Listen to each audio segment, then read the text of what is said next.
Today on the Ancestral Findings Podcast, Florida has changed hands many times in its long history as a European colony and state.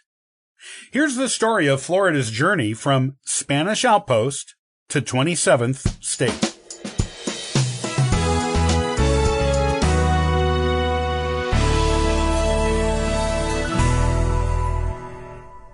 Florida has a long and checkered history in North America.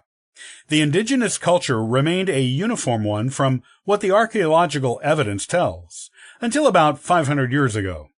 At that time, the native people began to divide into distinctive tribes, which they remained in throughout the period of Spanish, British, and American colonization. Florida was continuously inhabited by European colonists beginning in 1513 with the Spanish. The Spanish had a monopoly on European colonization in Florida until the late 1600s, when French and British explorers began to set up rival settlements. Native American tribes took sides with the various colonists, usually whoever was fighting against their rival tribes. Attacks were made upon Spanish settlements by both the French and the British with the help of their native allies. Yet, the Spanish managed to retain their control of most of Florida for a very long time. Once British colonization of the Americas began in earnest, Florida also became a haven for African slaves who were looking for a place to be free. The Spanish did not practice slavery in Florida by the 1700s, and this made Florida a perfect place for runaway slaves to go and set up their own communities, which they did in droves. In fact, the Spanish invited African slaves there, with full citizenship rights and freedom if they would convert to Catholicism. It was a way to annoy the British, who coveted the Florida territory for themselves. The British did gain temporary control of Florida in 1763 after defeating the French in the French and Indian War. Part of the resulting Peace of Paris Treaty involved the voluntary exchange of some Spanish lands with Britain.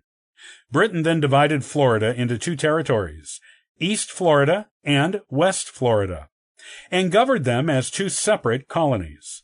However, the British occupation of Florida did not last. When they lost the American Revolution, the new United States returned Florida to Spain. Spain continued to govern Florida as East Florida and West Florida, and offered free land grants to anyone from the American colonies who wanted to use them. Many Americans moved to Florida as a result. However, Spain was determined to increase its territory. It encouraged local natives to raid areas in Georgia, often helping them. These raids resulted in the First Seminole Wars, which the United States won. After the War of 1812 and the concurrent Second Seminole Wars, the United States gained control over Florida once and for all. The Spanish left, and Florida became a United States territory. Many people from Georgia and the Carolinas migrated there in the mid-1800s to eke out new lives in the swampy wilderness, thanks to the plentiful free land. Florida began to transform into an American farming community. By 1845, it was admitted as the 27th state. While Florida seceded with many other southern slave states, the United States allowed slavery there when it admitted Florida as a state.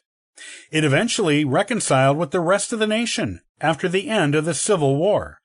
Since then, Florida has been steadily growing, going from farming to industrial to tourist-based in nature, until it became the Florida we know and love today.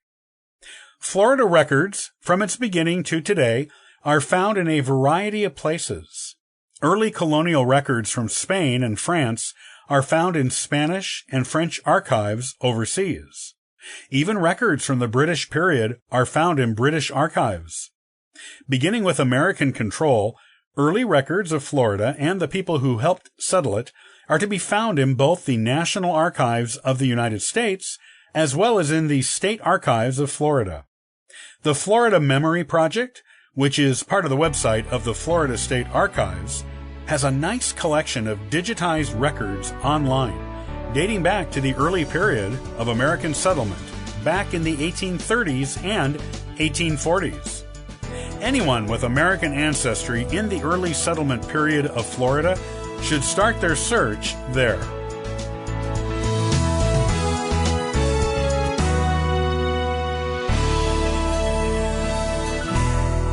Thanks for joining us today and subscribing to the Ancestral Findings podcast.